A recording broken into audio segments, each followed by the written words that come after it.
이제 이스라엘 12지파의 땅 분배가 모두 끝나고 하나님께서 모세에게 명령하신 도피성의 분배까지도 모두 정해졌습니다.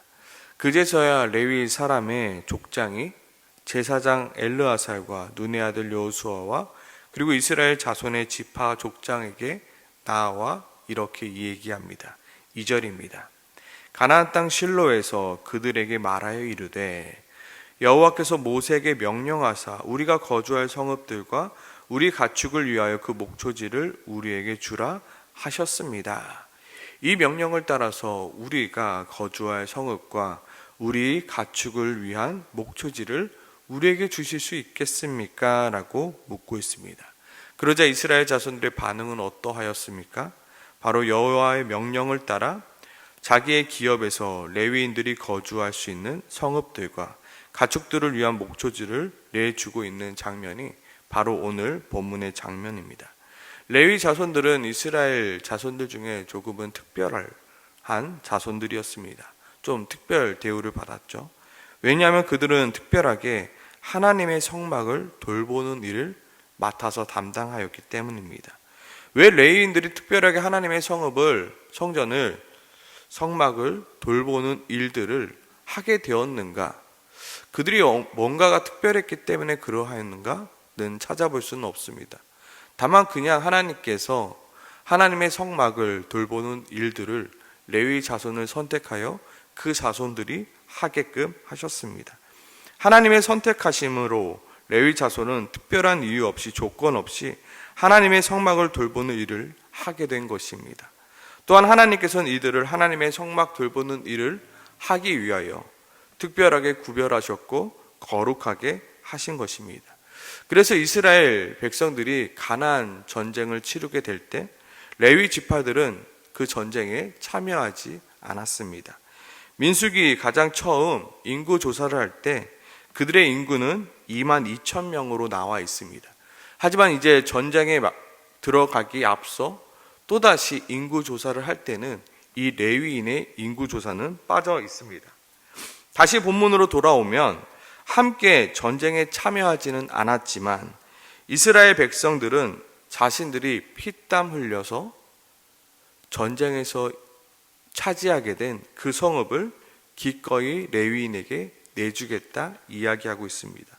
그것도 네겝 지역과 같은 사막과 같은 곳이 아니라 레위인들이 살 수 있는 성읍과 그리고 레위인들의 그 양들을 먹일 수 있는 목초지를 허락해 주고 있습니다.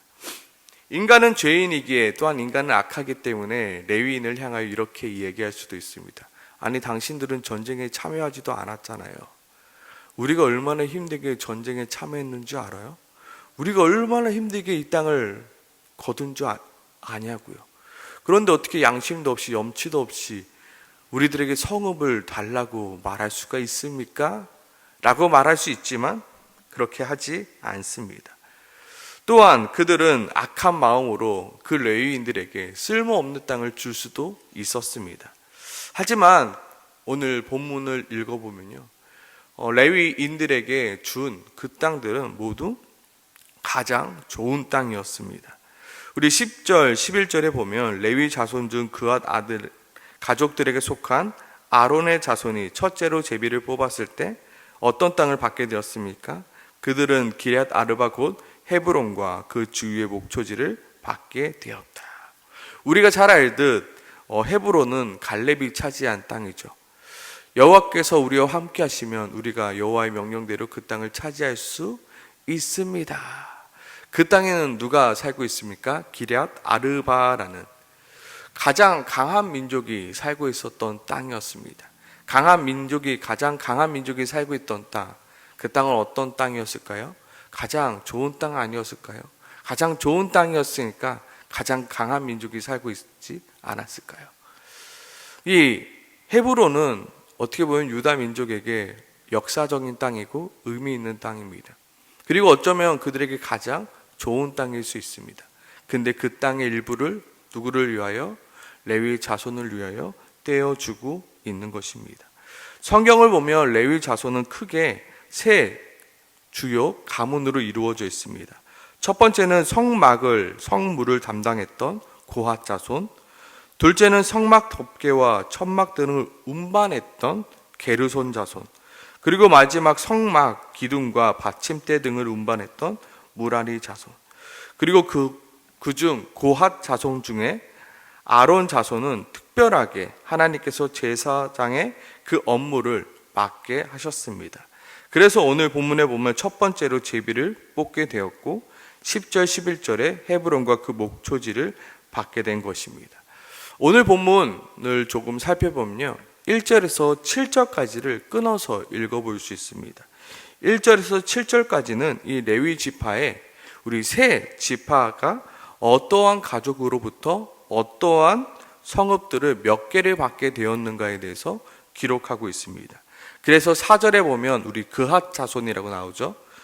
6절에 보면 게르손 자손이라고도 나오고요. 그리고 7절에 보면 무라리 자손으로 이렇게 구별해 볼 수 있습니다. 이 레위인의 세 지파가 있는데 이 세 지파가 누구 지파에게 몇 개의 성읍을 받게 되었는가에 대해서 기록하고 있습니다. 그리고 8절부터 내일 본문까지는 정확히 그 성읍이 그 몇 개의 성읍들이 어떠한 곳인지에 대해서 자세하게 이야기하고 있습니다.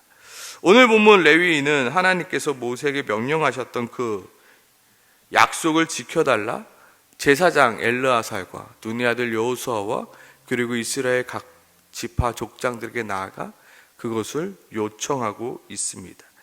왜냐하면 그들에게는 그 12지파처럼 그 기업이 없었기 때문입니다. 하나님께서는 레위 자손들에게는 그 기업을 주시지 않았습니다.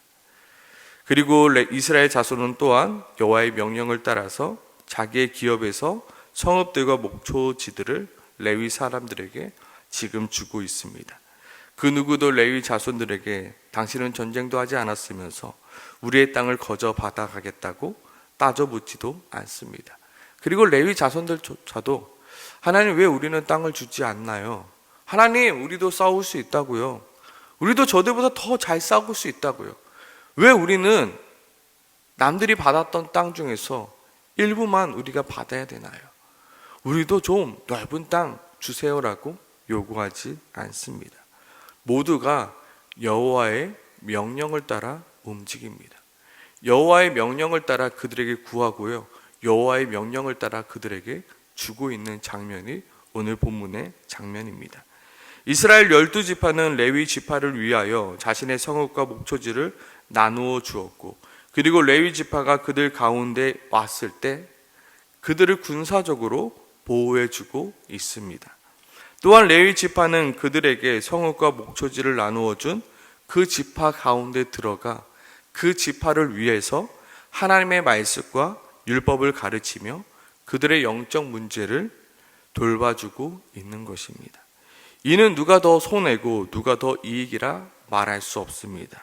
이스라엘의 12지파가 없으면요, 레위 지파도 가나안 땅에 살아갈 수 없습니다. 그리고 레위 지파가 없으면요, 이스라엘 12지파 또한 영적으로 타락하게 되어 더 이상 가나안 땅에 살아갈 수 없게 됩니다. 레위 지파에게는 이스라엘의 12지파가 필요하고요, 이스라엘의 12지파에게는 레위 지파가 필요하게 된 것입니다. 서로가 서로를 섬길 때 이스라엘은 부흥할 수 있게 되는 것입니다. 오늘 이 레위 지파와 이스라엘 12지파의 관계를 오늘 우리에게 적용해 보면 어떻게 적용해 볼 수 있겠습니까? 바로 목회자와 성도와의 관계로 적용해 볼 수 있습니다. 목회자는 레위인이 제사장 엘르아살과 눈의 아들 여호수아와 이스라엘 자손의 지파 족장들에게 우리가 좀 거주할 성읍과 목초지를 요구했던 것처럼 목회자는 교회에게 자신이 살아갈 수 있는 그 비용을 달라 요청할 수 있습니다. 그럼 이스라엘 자손이 여호와의 명령을 따라 자기의 기업에서 성읍들과 목초지를 레위인들에게 주었던 것처럼 교회는 성도들의 헌금 속에서 목회자가 살아갈 수 있는 비용을 허락해 줄 수 있는 것입니다. 목회자는 성도의 도움과 성도의 보호를 받으며 살아갑니다. 또한 목회자는 성도들에게 하나님의 말씀과 영적인 문제들을 돌봐주는 것입니다. 이것은 누가 더 손해이고 누가 더 이익이라 말할 수 없는 문제입니다. 목회자의 생활을 책임져 줄 성도가 없으면 목회자 또한 교회에서 사역할 수가 없습니다.